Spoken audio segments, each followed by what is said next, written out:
Good afternoon, everyone, and thank you for being here. Today, I am joined by OPP Chief Superintendent Karen Gonneau and Detective Sergeant Steve Smith of our Homicide and Missing Person Cold Case section. Together, we are announcing a significant development in 3 long-standing homicide investigations. On December the 3rd, 2025, the Center of Forensic Sciences identified a man named Kenneth Smith as the offender in the murders of 3 women: Christine Prince in 1982, Claire Sampson in 1983, and Gracelyn in 1997. Kenneth Smith died in 2019 at the age of 72 years old in Windsor, Ontario. If he were alive today, the Toronto Police Service would arrest Kenneth Smith for the homicides of Christine Prince and Gracelyn Greenidge, and the OPP would arrest him for the homicide of Claire Sampson. His death means he will never be held to account in a court of law, and we recognize the impact that has on families who have waited so long for justice. On behalf of the Toronto Police Service and the OPP, I want to again extend our deepest condolences to their loved ones, who have carried an unimaginable burden for decades. While Chief Superintendent Gonneau and Detective Sergeant Smith will speak about Claire Sampson and Gracelyn Greenidge and more about the investigative work, I do want to take a moment to acknowledge the first victim, Christine Prince. Christine was a 25-year-old woman from Wales living in Toronto and working as a nanny. On June the 21st, 1982, she was the last seen riding a streetcar along St. Clair Avenue West after a night out with friends that included visiting a coffee shop and seeing a movie. The next day, her body was found in the Rouge River. For Christine's family and for the families of Claire and Gracelyn, the wait for answers has been extraordinarily long. It is only through sustained collaboration and advances in forensic science that we have arrived at this moment. Before I turn it over to Chief Superintendent Gonneau, I want to thank the many people who made this breakthrough possible. Our investigators, past and present, the dedicated members of the Center of Forensic Sciences and the Ontario Forensic Pathology Service, and of course our partners at the OPP. Their determination over so many years reflects what it truly means to serve victims and their families. These women were never forgotten, and it is because of the commitment of so many that we are able to give their loved ones at least one crucial answer today. I'll now invite Chief Superintendent Gonneau to speak. Thank you, Deputy Chief Johnson. Good afternoon, and thank you for joining us. While we are here to discuss 3 historic homicide cases, I want to begin by reminding everyone that behind each of these cases are families and loved ones who have waited decades for answers. Many of them likely believed those answers would never come. Yet here we are today, thanks to the relentless dedication of investigators who never gave up. For years, they worked these cases, hoping that one day, that one crucial tip or advancement in forensics would allow us to stand here and share what we now know. I want to extend my deepest gratitude to those previous and current investigators from the OPP and the Toronto Police. Your unwavering dedication and hard work brought us to this moment. I also want to thank our partners at the Center of Forensic Sciences, the Office of the Chief Coroner, and the Ontario Forensic Pathology Service for their critical support. Thanks to them, this week, OPP investigators were able to meet with the family of Claire Sampson and tell them that after 42 years, we can finally provide some answers and hopefully some measure of resolution. This case, like the others you are hearing about today, is tragic. It involves the death of 23-year-old Claire Sampson. She was a family person, remembered by her loved ones as a beautiful soul. Her family described her as a young, caring, and loving person who was taken away too soon.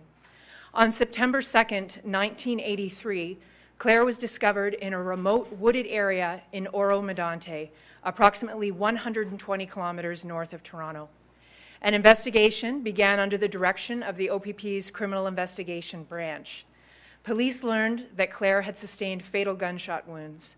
At the time of her death, Claire was living in Toronto and had recently moved back in with her parents. She was last seen on Jarvis Street, entering a beige vehicle driven by an older white male. Despite extensive searches, media interviews, public appeals, tips, and even a reward, the person responsible was not identified. As DNA technology advanced, the OPP launched Project Millennium in 2001.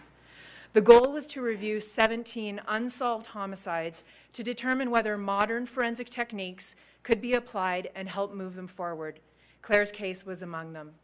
Still, progress was slow. It wasn't until 2016, 15 years later, that a breakthrough occurred. The DNA profile generated from Claire's case, previously uploaded to the National DNA Databank, matched an unknown offender from another case, that of Christine Prince. The two cases were linked to the same unidentified offender. This discovery launched a joint investigation between the OPP and Toronto Police Service. Surprisingly, investigators found no personal connection between Christine and Claire. No one in their lives linked them together, and even the manner of their death was different. The only thing that linked them was the offender's DNA.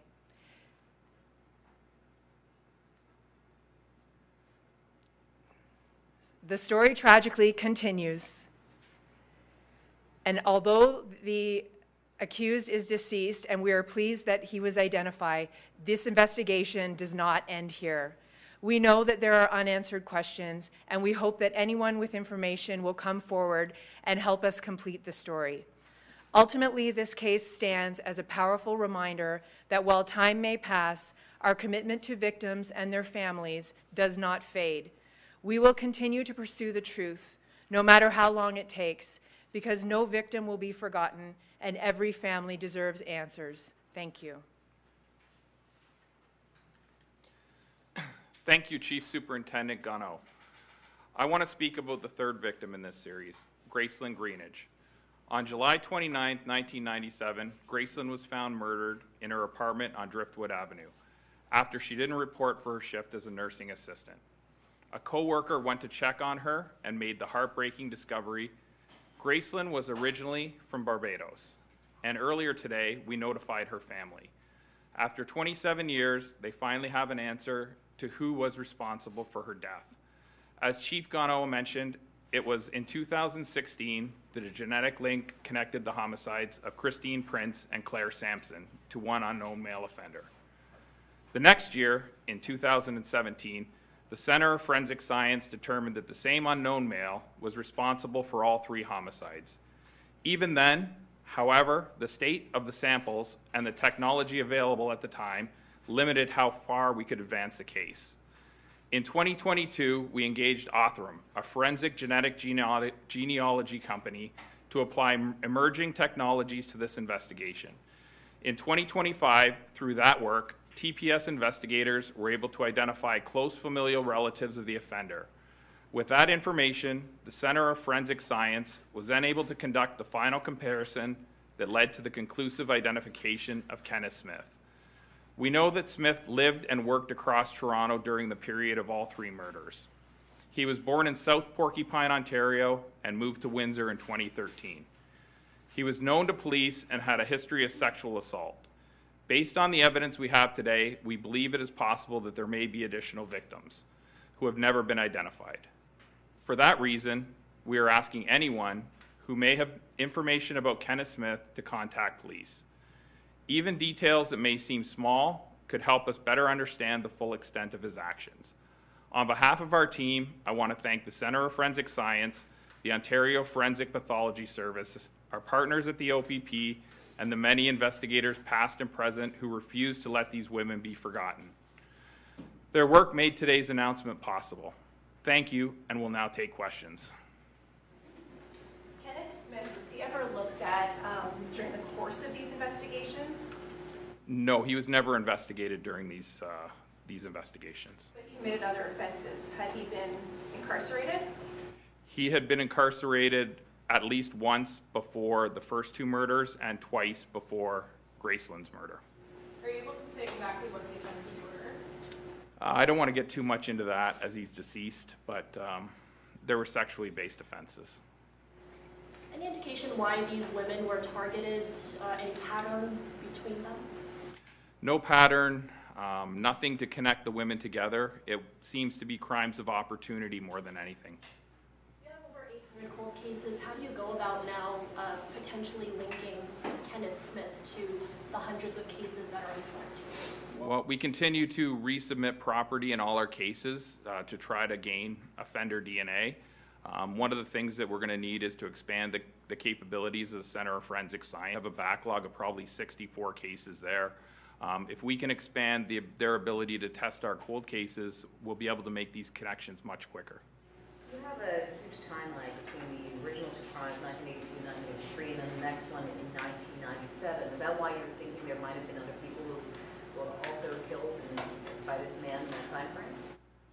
Well, we just want to cover all our bases. As we did in the Jessup case, we're going to continue this investigation, and we want to take calls from anybody that knows him and knows his whereabouts during those times.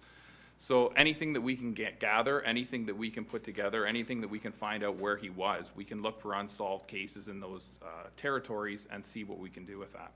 Can you speak to the genetic database, the new technology you're using, and where does it reference the other genomes from? Are you talking the technology we used to upload or the technology we used? Technology you use to find the relatives and then work backwards from there. So this was a very complex mixture, and that's one of the biggest problems with DNA right now is having a mixture of the offender DNA with the victim's DNA. So that's why it took us so long. Science has increasingly become better over the years, and we were able to utilize some people that we know at Othram Inc. to help us to deconvolute the mixture. Once we were able to do that, we were able to upload it to family tree DNA, and then we were able to find out close relatives of the offenders. Texas, can you comment? I think one of your genealogists recently told the New York Times that, to the good, Toronto Police has solved 50 cases with IGG. However, Ancestry has taken a hard line against any any police in the continent using its databases, and that could dramatically affect the future of IGG use across North America. So I'm wondering if you could explain how Toronto Police have approached using Ancestry in the past, and whether the changes we've seen in recent months are going to inhibit future investigations. So the true numbers are 68 in Ontario that we've solved, and there's a lot more outside of Ontario. We're into the 80s. But as far as Ancestry is, yes, they have changed their terms of service. They do not want police using their services for any means at all, even the humanitarian means. We have found a workaround. We found a new program to help build our family trees, and we don't access Ancestry for any of the information we're looking for. We use open source data, and we find it through other means. It may have slowed us down, but it's not going to stop us. And just with the 68, is that homicide, sexual assault, forensic identification of remains? That's correct. Within the province of Ontario, not limited to Toronto as a jurisdiction, but across. That covers 17 police services across Ontario, yes. Can you speak a little bit more about the impact of finding this out on the families, how they're doing, how they're coping with this? The families were elated when we told them. I mean, I don't want to speak for the OPP, but as far as our families, they were thrilled, and especially right before Christmas. I mean, as they said, the holidays always brings back a tough time because you always remember those that are gone. And the ability to go and meet with the family and finally be able to talk about who, they may not know the why, unfortunately, because he is deceased, but they know who committed these offenses. You said in the past that the genetic genealogy, this technology has been a bit of a game changer in how you approach these investigations. Can you speak to that in the context of these three? Absolutely. I mean, these cases would have never been solved without this technology, especially in this case. I mean, we've talked a number of times, and when you're looking for an unknown profile and we have no matches on our national DNA data bank, you're basically looking for a needle in a haystack. When you can upload this and use different technology to identify close relatives and then go back to traditional policing means to prove the fact that the person that we gained the DNA from is the actual offender, it makes all the cases that have previously been unsolvable now solvable. Is he officially classified as a serial killer? He meets the definition. There's more than 2 murders and not in the same event, so he does meet the criteria to be called a serial killer. Okay, one more question. Are there any current cases that you're looking at where you suspect Kenneth Smith may be responsible? None that we have DNA to link him to, but we will look at every possibility.